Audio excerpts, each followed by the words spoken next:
Aujourd'hui, je veux t'emmener sur deux terrains très concrets pour préparer ta fin d'année.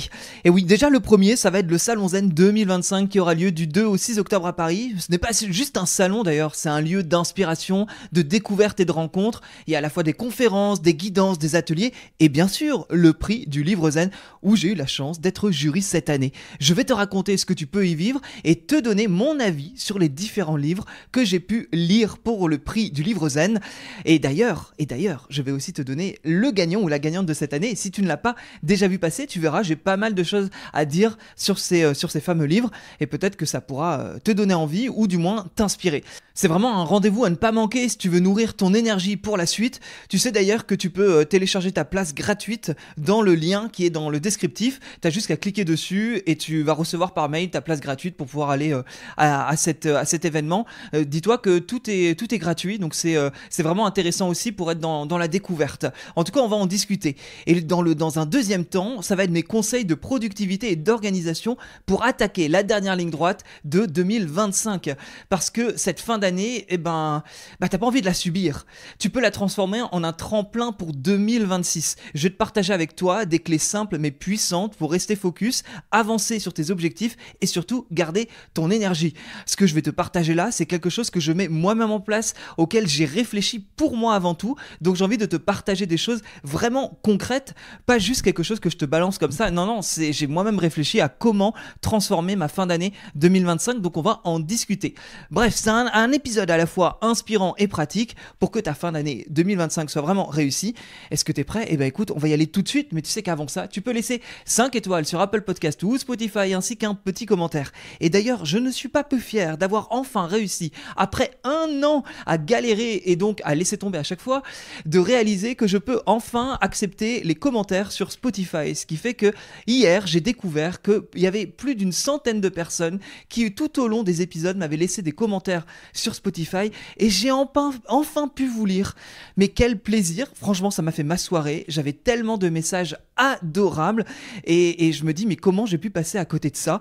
J'avais une amie que j'embrasse, Kelly, qui a un podcast qui s'appelle Fille Expat pour tous les gens qui veulent parler, enfin qui veulent écouter des podcasts de voyage, qui arrêtait pas de me dire mais je te laisse des commentaires sur Spotify, active-les. Et ben j'ai enfin réussi, donc voilà. Je te le partage aussi, tu peux désormais laisser un petit commentaire sur Spotify et ça c'est absolument super et en plus je peux y répondre, mais franchement la vie est absolument fantastique, donc je t'invite à le faire. Et bien sûr l'Instagram Osez by Nico où tu auras les vidéos pépites, non pas de cette interview parce que là il n'y a pas d'interview, mais en tout cas tu auras plein d'autres choses et des interviews en général quand je fais mes interviews. D'ailleurs, prépare-toi parce que la semaine prochaine, je sors une interview que j'ai absolument kiffé, que j'ai adoré, j'étais trop content de recevoir la personne que... Je suis en train de te la teaser, mais je peux te la dire. Mais si je change mon planning... Attends. Bon, normalement, la semaine prochaine, s'il n'y a pas de changement de planning, ça sera Véronique Cohn sur les relations amoureuses et la sexualité. J'ai adoré. Tu sais à quel point j'aime les relations sentimentales, etc. Et je peux te dire que là, je me suis éclaté avec Véronique. Je pense que si tu es aussi un peu passionné par ce sujet-là, tu dois la connaître. Elle est très connue sur YouTube et elle m'a beaucoup aidé l'année dernière quand j'étais en pleine dépendance affective après un crash amoureux. Bon allez, on y va parce qu'on n'est pas là pour parler de ça. On est là pour parler de cette fin d'année 2025, du Salon Zen 2025, des livres que j'ai pu lire et également, bien sûr, des conseils de productivité que je vais mettre en place et qui, je suis sûr, vont être très utiles toi aussi pour avoir de la clarté sur cette fin d'année. Allez, let's go!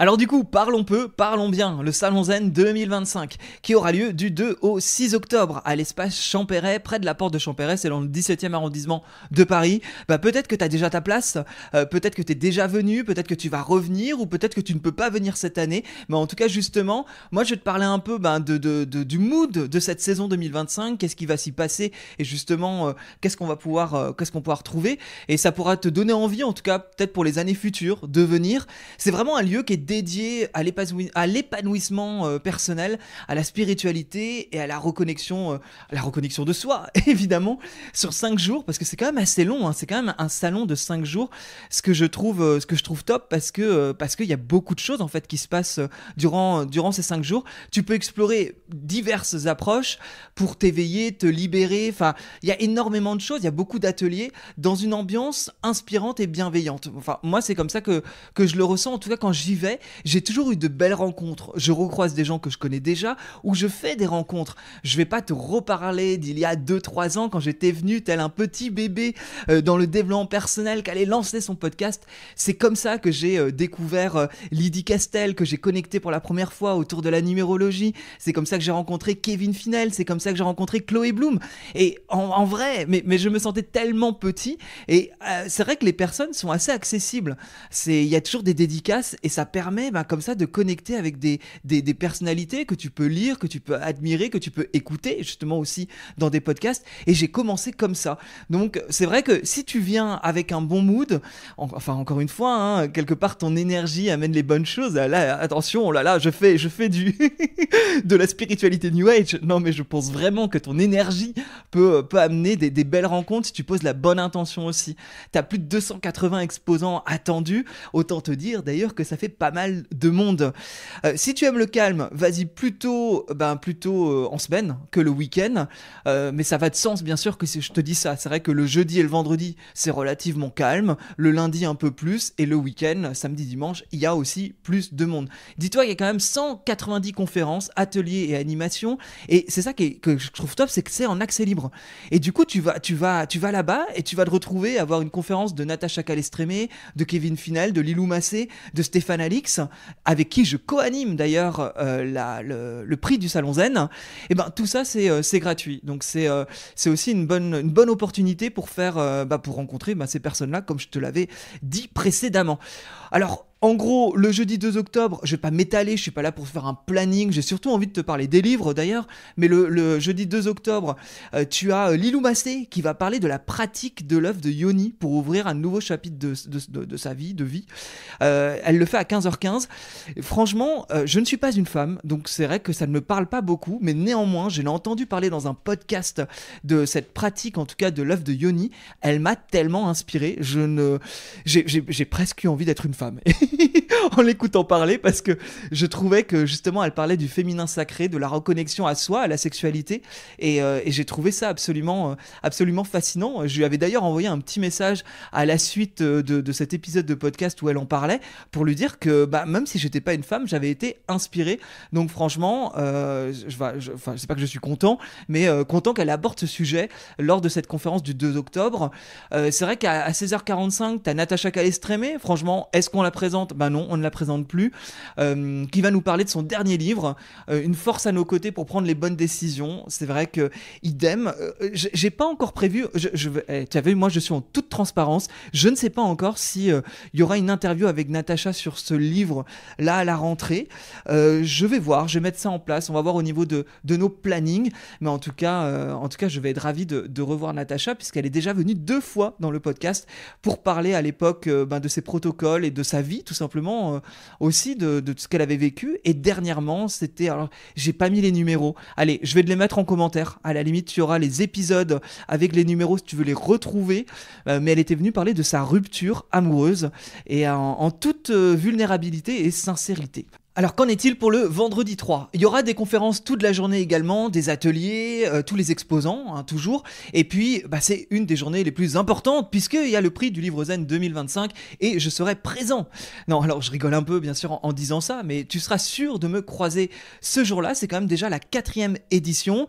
Je serai présent avec Stéphane Alix qui va co-animer avec moi cette soirée. C'est pas une soirée, mais en tout cas la remise du prix du Livre Zen. Et juste avant, Stéphane Alix va pouvoir aussi dédicacer son nouveau livre qui va sortir, mais à ce moment-là. Donc ça va être top aussi. Je sais que Stéphane Alix a un grand public. En général, quand il fait une conférence, c'est blindé. Là, ce sera l'occasion de le rencontrer. Et donc, qui était présent, qui était en lice en tout cas pour ce concours du Livre Zen, on avait Odile Chabriac, l'invisible à la rescousse. Et oui, l'invisible à la rescousse. Pour le coup, je ne connaissais pas Odile Chabriac, mais J'en ai entendu parler depuis et c'est vrai qu'on m'a dit que c'était vraiment quelqu'un de très inspirant et pas mal de personnes quand j'ai partagé cet été sur Instagram les différents livres qui justement qui étaient dans le concours, on m'a dit mais tu devrais inviter Odile Chabriac parce qu'elle est très inspirante. Donc depuis, je m'intéresse justement un peu à ce qu'elle fait et j'avoue que son livre, je l'ai trouvé hyper pertinent parce que j'ai senti une personne en tout cas qui expérimentait et c'est ça qui est génial avec son livre en tout cas je trouve, c'est cette idée que elle parle de l'invisible, elle parle de choses chamaniques, elle parle de rituels, de pas mal de choses comme ça assez spirituelles, mais j'ai trouvé que c'était très ancré dans le récit, je trouve qu'elle est vraiment ancrée dans la matière de façon à mieux s'élever quelque part. Donc ça a été un vrai plaisir en tout cas de lire son livre et c'est inspirant parce que ça nous permet de voir que si on a tel ou tel blocage, peut-être que comme elle, on pourrait essayer ça ou ça. En tout cas, ça peut donner des idées et en même temps, c'est un livre qui se lit facilement parce qu'on lit également en fait qu'est-ce qu'elle a ressenti, qu'est-ce qu'elle a vécu et son histoire. Et donc vraiment un livre très agréable. Tout comme Saverio Thomas Zella, je pense que tu le connais aussi, c'est quand même quelqu'un qui est assez connu dans le développement personnel.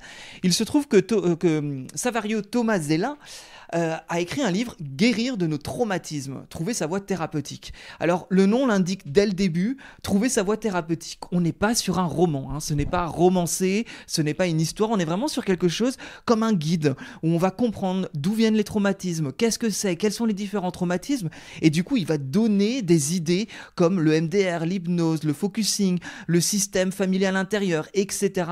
Il en parle bien mieux que moi, donc le livre est vraiment, j'ai envie de dire, une référence si on veut aller au-delà de nos traumas.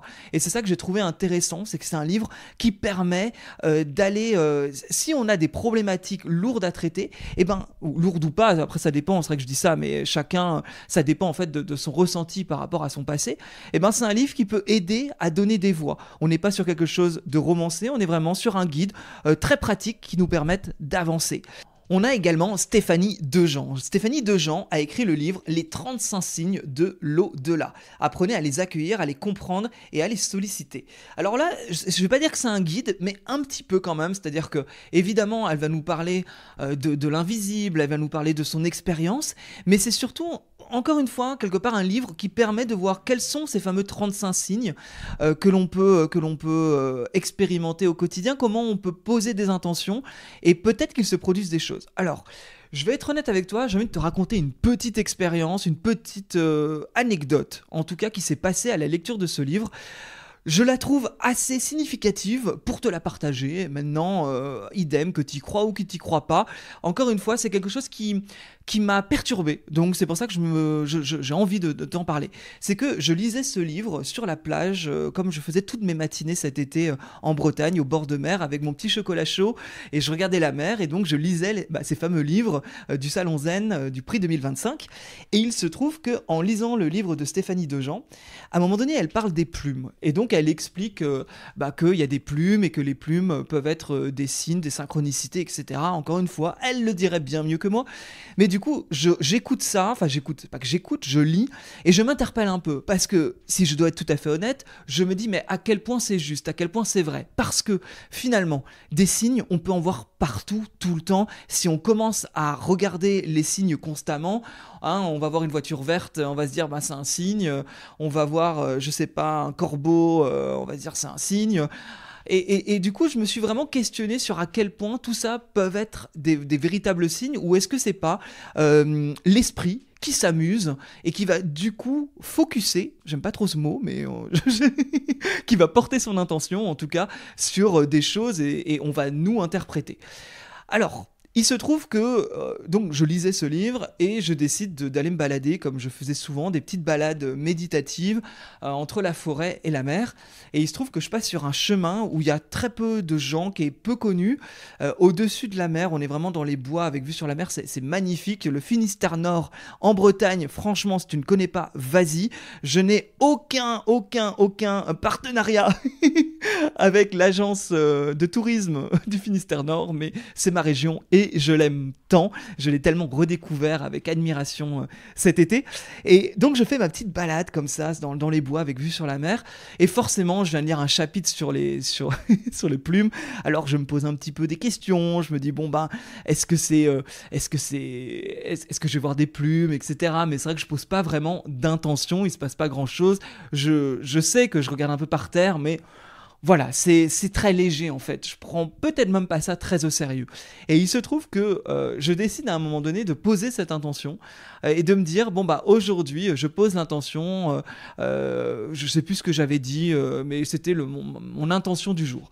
Donc je fais vraiment quelque chose intérieurement. Je fais pas un rituel évidemment. Je marche, je me dis bon bah tiens aujourd'hui je voudrais avoir telle réponse à ma question. Et là il se trouve que je marche et 2 minutes après il y a une plume noire que je trouve à mes côtés. Je dis, bon, c'est marrant parce qu'effectivement, je viens de poser l'intention, là, bim, une plume noire. Je viens de lire un chapitre là-dessus. Après, on va pas se mentir, je suis en Bretagne, dans les bois, il y a des oiseaux. Bon, ok, j'ai pas trouvé une plume noire sur mon paillasson à Paris, à Levallois-Perret, quoi. C'est pas là que j'ai trouvé ma plume noire. Donc, je me dis, oh, c'est marrant. Et en fait, je rigole un peu de cette petite synchronicité où je me joue un peu de moi, de me dire, est-ce que ça fait sens ou pas? Et en marchant, je vois que j'ai une musique qui me vient en tête, complètement hasardément, ça se dit pas non plus, mais hasardeuse. Et c'est la musique de Blinding Lights de The Weeknd. Alors, si tu vois pas ce que c'est la musique, ça fait un truc du style... Ooh, I like to na na na na na na na na na na na na. Bon, ça fait un truc comme ça. J'ai pas tout de suite les paroles, mais bon, la chanson, elle a été matraquée il y a 2 ans maintenant, 2 ans voire même 3 ans. C'est pas une chanson qui passe à la radio en ce moment. J'écoute la radio tout le temps. C'est clairement pas une chanson que j'écoute puisque c'est pas la chanson qui passe à la radio. Et j'ai cette chanson qui me vient et ça s'appelle Blinding Lights.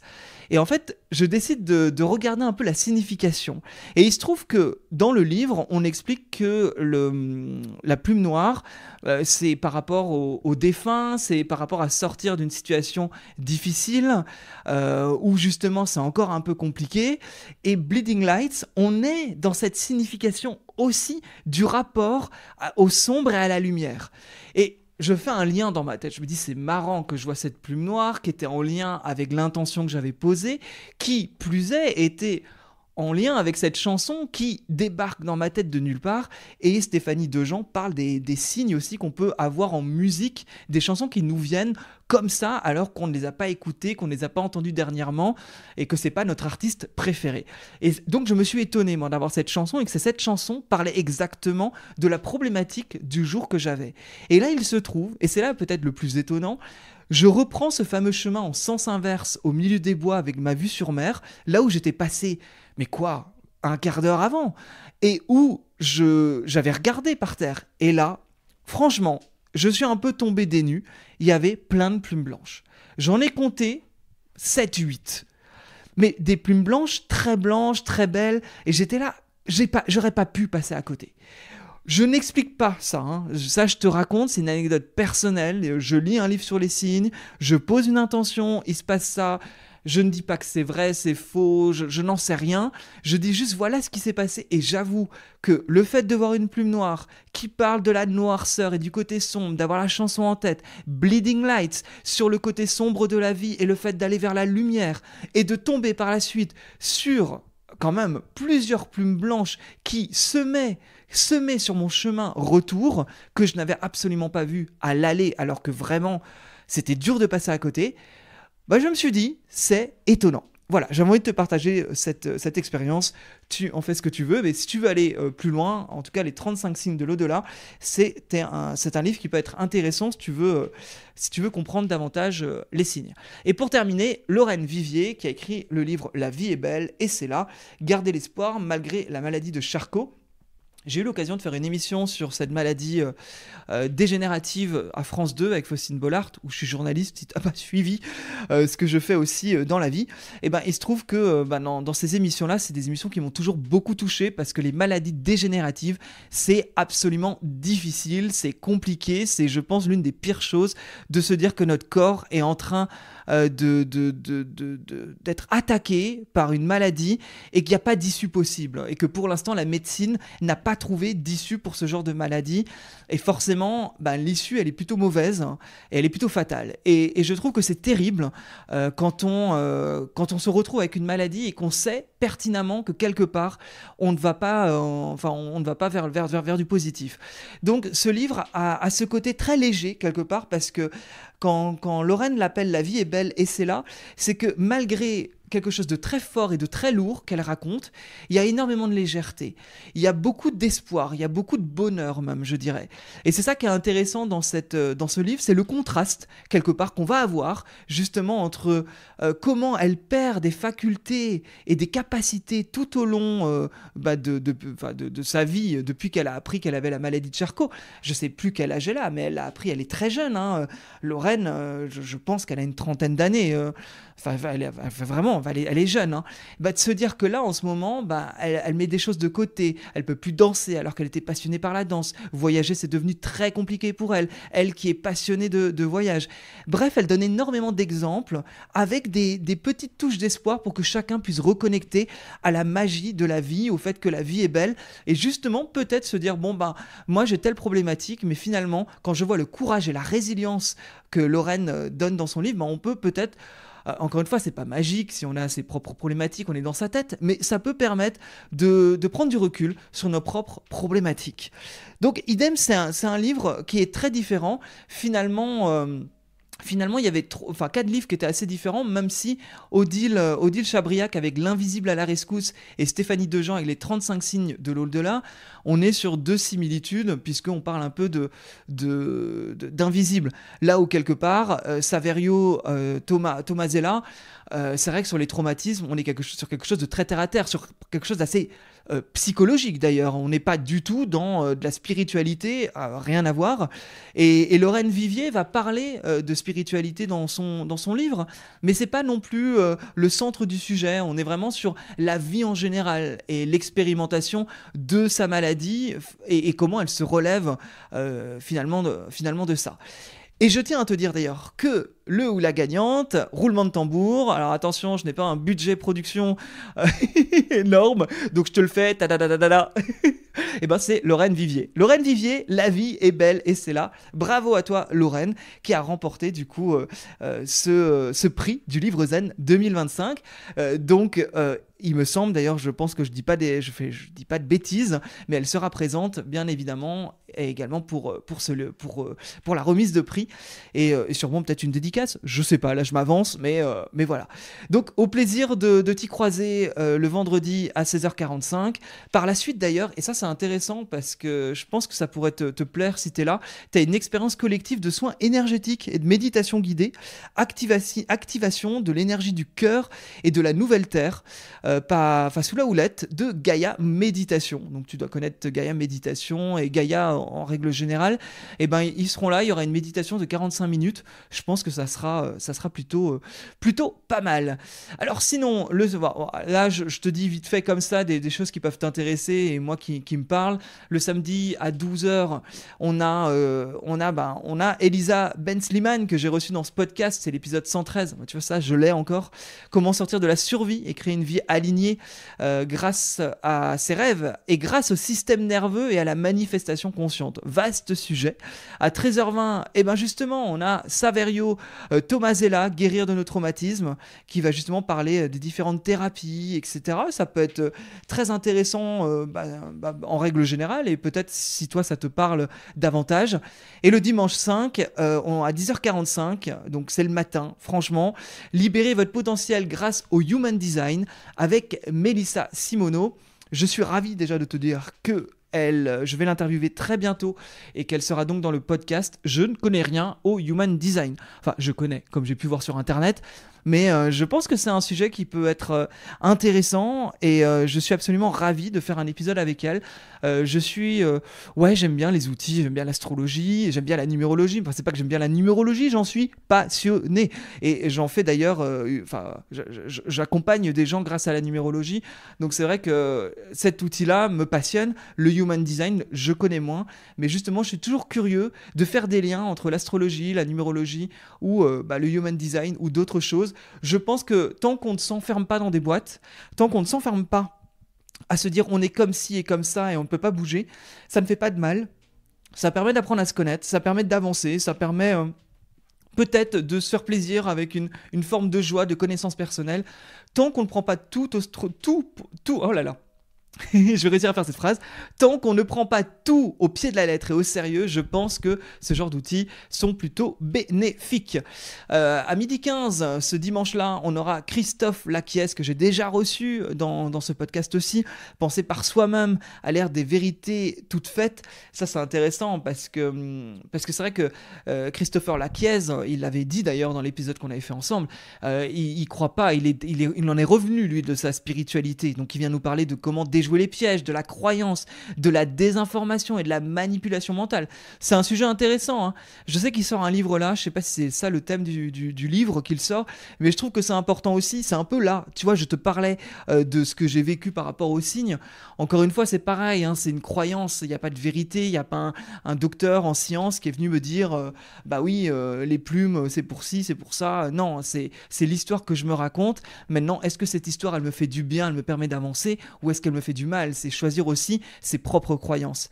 Et à 13h45, je sais que c'est quelqu'un que vous aimez beaucoup, Kevin Finel, qui va nous parler, j'allais dire qu'il va nous parler d'hypnose.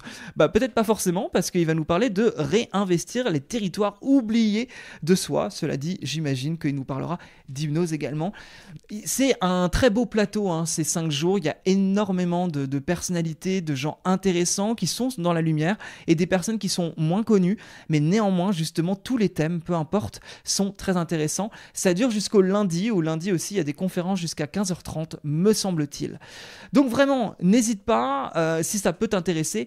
Tu sais que tu as le lien dans la description. T'as rien à faire, hein, tu cliques dessus, tu rentres tes infos et tu reçois directement ton invitation gratuite. N'hésite pas à me faire un coucou, sache-le, ça fait toujours plaisir de vous rencontrer en vrai. Donc si tu me croises, viens me faire un petit bisou ou un coucou tout simplement. Alors, avant de passer aux conseils concrets de productivité qui, je te dis, devraient t'amener davantage de clarté, j'ai envie de te dire quand même certaines choses. Il se trouve que le salon zen, c'est une façon en fait de sortir de chez soi. Moi, c'est ça que j'aime aussi avec ce genre d'événement. C'est qu'à un moment donné, tu sors de YouTube, tu sors d'Instagram, tu sors de TikTok, tu sors même des podcasts quelque part pour aller à la rencontre de personnes, pour aller voir l'humain. C'est quelque chose qui aujourd'hui, je trouve, devient de plus en plus compliqué. Je suis effaré, je suis apeuré en fait à l'idée de la place que prennent les réseaux sociaux et de la place que prennent les écrans dans nos vies, et je le dis pour moi, hein, en premier, et je le vois autour de moi également.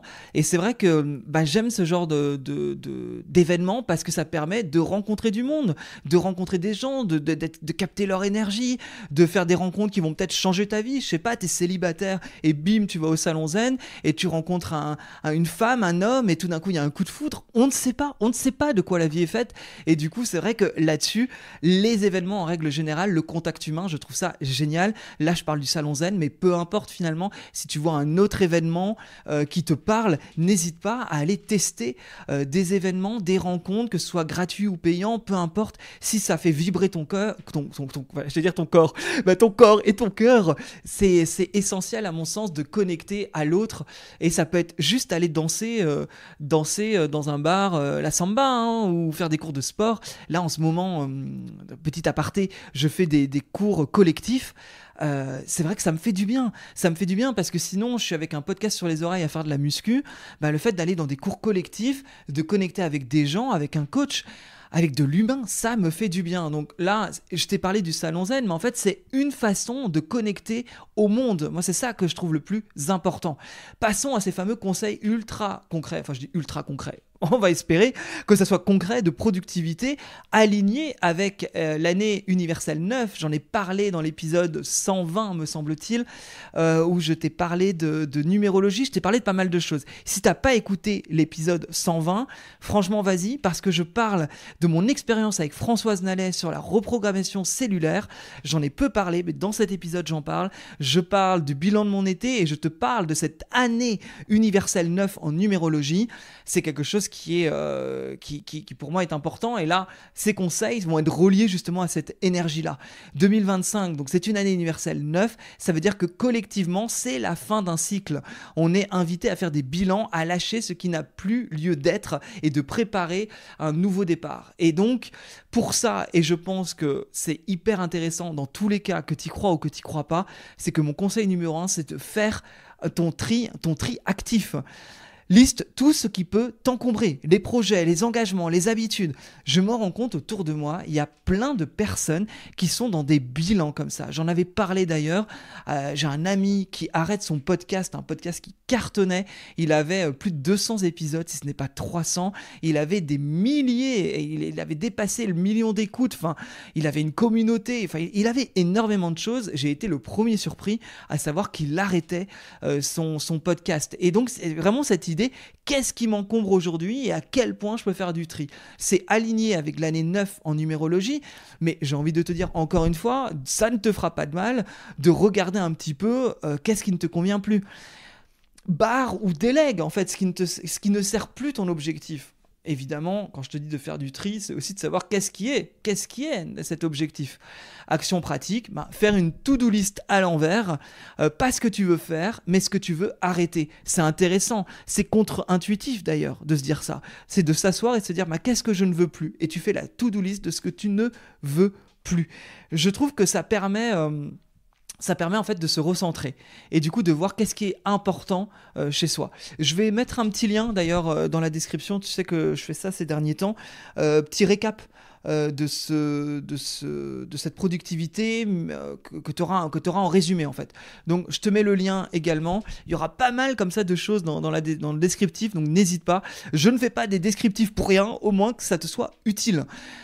Mais en l'occurrence, ça peut être hyper intéressant. Là, je sais que je manque de temps, mais par exemple, en termes de tri actif, oui, il y a plein de choses en termes de projets ou autres, mais ne serait-ce que mon armoire. Mon armoire, il y a plein de trucs, il y a des choses que je ne porte plus, je les garde parce que peut-être que je le mettrai, parce que c'est un peu émotionnel, mais ça ne sert à rien. Donc, je pense que faire cette to-do à l'envers de ce que tu ne veux pas faire, enfin, plutôt que ce que tu veux faire, mais ce que tu veux arrêter, voilà, c'est d'aller à l'encontre un petit peu de la logique et de faire de la place. Comment veux-tu créer de nouvelles choses, sachant qu'on sera en année 1 universelle l'année prochaine, donc nouvelle page, départ, décision, commencement, si tu ne fais pas aujourd'hui un tri actif. Donc mon conseil numéro 1, c'est donc ça, fais du tri. Le conseil numéro 2, choisis un seul focus majeur. C'est pas le moment de disperser son énergie. Ah, je suis comme un cordonnier, hein. Les cordonniers sont les plus mal chaussés. Je suis clairement la personne qui aujourd'hui choisir un seul focus majeur, je n'y arrive pas. Et je pense aussi que dans une vie active, je ne suis peut-être pas le seul et peut-être que tu te reconnais là-dedans.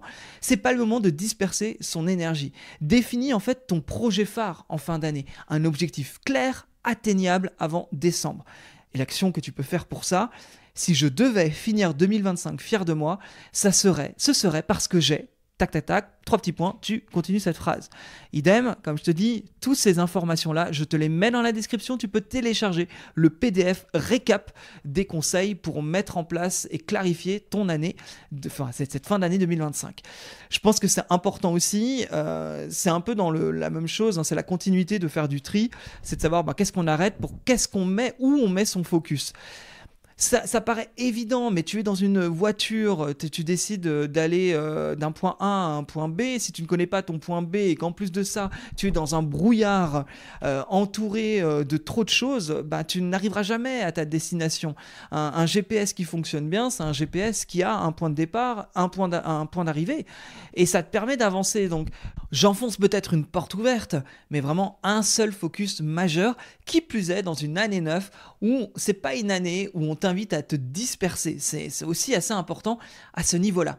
Conseil numéro 3, planifie léger mais puissant. évite les to-do list avec 30-40 choses, avec ton cerveau qui déborde, avec toi qui as envie de tout faire en une seule journée, mais tu sais que tu n'y arriveras pas, mais tu iras quand même face à ce mur de tâches dans ta to-do list. Chaque jour, une tâche prioritaire plus 2 secondaires max. L'action pratique, c'est adopter la règle du 1-3, un objectif majeur, 3 actions hebdomadaires. Tu sais que ton cerveau, c'est un petit peu comme un ordinateur. Et il se trouve que quand il y a trop de choses, quand il y a trop de dossiers, quand ton bureau sur ton ordi, il y a trop de choses, ça peut être ton téléphone, hein, quand il y a trop d'applications, quand tu ne mets pas assez de choses à la poubelle et que tu as trop d'onglets, etc., ça ne fonctionne pas. Ça ne fonctionne pas parce qu'en fait, il se perd et du coup, il se démotive. Et l'importance, ça a été... Alors, encore une fois, je ne suis pas spécialiste là-dedans, mais je sais que ça a été travaillé dans les neurosciences.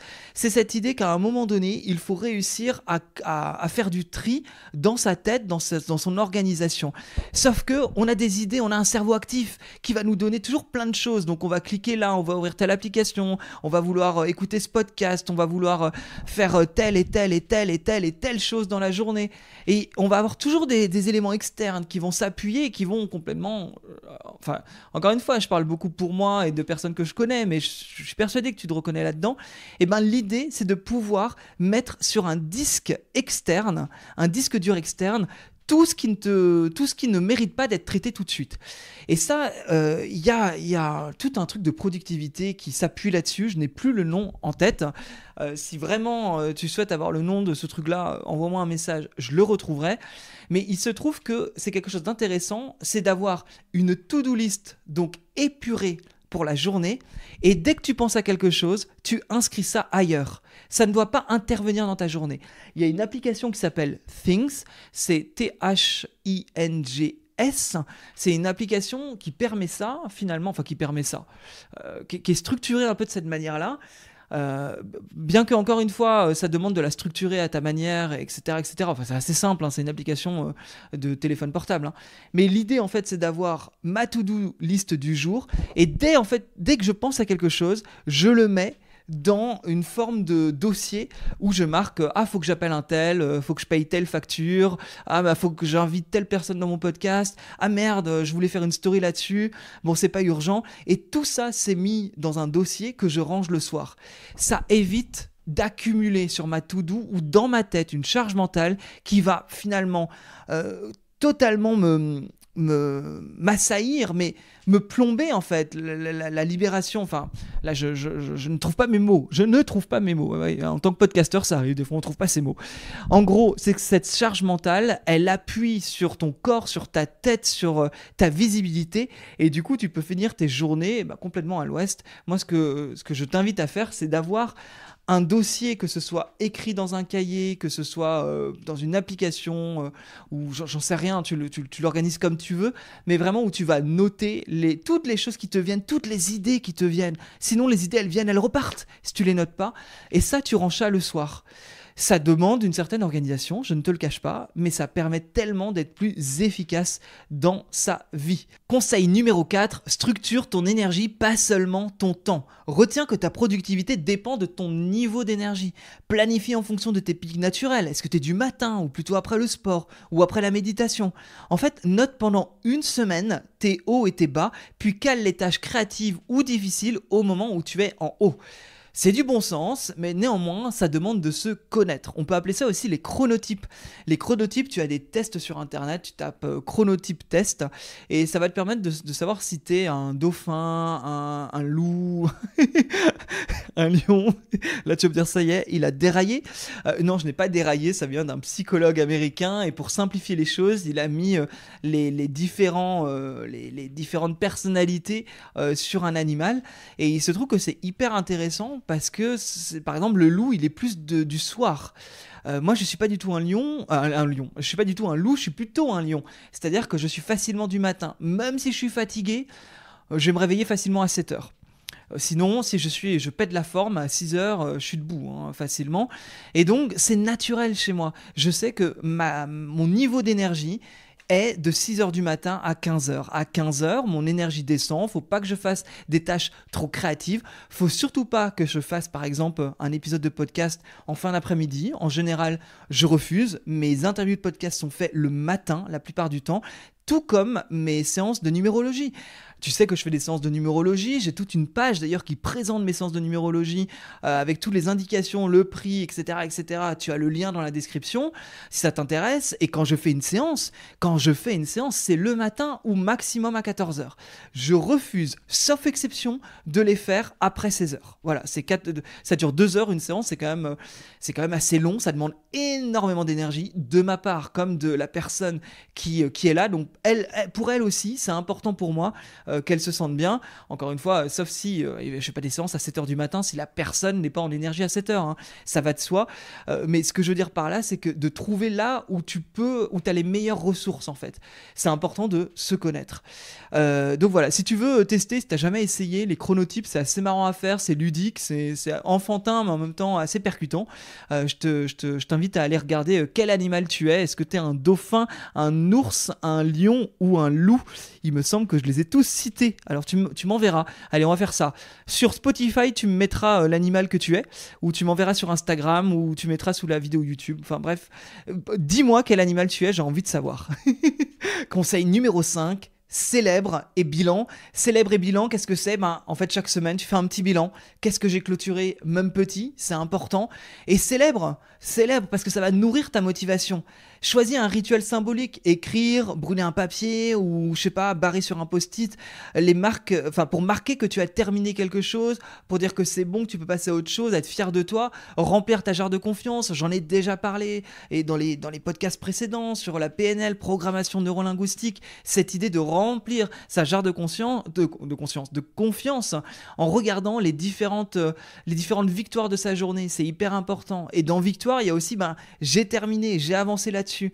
Les conseils comme ça, je révolutionne pas le genre. Encore une fois, hein, je me considère être quelqu'un qui partage en fait mon propre bilan, ma propre expérience. En fait, tout ce que je te dis là, c'est quelque chose que je vais mettre en place parce que sinon, j'ai peur d'arriver à la fin de l'année complètement épuisé. Or, je rappelle encore une fois, on est dans une année 9 en numérologie. Et l'année 9, c'est quoi? C'est une énergie qui demande de faire le bilan, où on peut être plus fatigué, où on n'est pas forcément... on peut même être irrité. C'est une année qui demande peut-être de prendre du recul, de voyager. Le 9, c'est ça aussi, c'est connecté au monde. Mais ce 9-là, moi, je le vois un peu autour de moi. Les gens, ouais, il y a des fins de cycle, en fait, qui se créent. Encore une fois, tout est en lien avec ton année personnelle en numérologie. Peut-être que là, je te parle chinois, mais c'est important de prendre en compte ça. Tu peux aller regarder sur Internet, c'est quoi ton chemin de vie et blablabla. Mais je peux te dire que la numérologie, c'est beaucoup plus complexe. Quand je fais une séance de 2 heures, j'adore ça, j'en ai encore fait une hier. Franchement, mais c'est fascinant. J'hallucine en fait de comment on trouve des réponses, comment on met le doigt sur des choses que des personnes qui soi-disant bossent sur elles ont déjà compris. Ouais, ça, j'ai envie de dire, encore une fois, hein, les cordonniers sont les plus mal chaussés, mais c'est assez fou comment la numérologie met en lumière certaines choses. Là-dessus, de toute façon, tu as le lien dans la description, tu regardes, tu as tous les éléments. Mais peu importe, sache que dans une année 9, c'est important de faire le bilan. Et du coup, tout ce que je t'ai dit là, ça te permet concrètement de mettre des choses en place. Idem, tu as le PDF, tu le télécharges et ça te permettra de mettre en pratique. Puisque je me doute que là, si tu es en train de faire la vaisselle, au sport ou dans la voiture, tu n'as pas eu le temps de noter tout ça. Bref, qu'est-ce que je t'ai dit dans ce podcast? Sors, vois du monde, va au salon Zen, va rencontrer des gens, va voir des séminaires, va voir des ateliers, fais des ateliers. Mais en tout cas, sors de tes écrans pour te connecter au monde. Et puis, tu vois, même avec la numérologie, c'est pas forcément juste un concept. Dans la matière, ça veut dire qu'il est temps de simplifier, de finir ce qui compte et de mettre ton énergie sur ce qui va vraiment t'emmener vers 2026. My God, le temps passe si vite, j'arrive pas à imaginer qu'on arrive en 2026. Et si tu fais ça, je te promets, ta fin 2025 aura déjà un goût de victoire et tu seras requinqué pour commencer ton année 2026. Écoute, je te dis à très très bientôt pour un nouvel épisode parce que crois-moi que la semaine prochaine, ça va être génial. À bientôt, salut.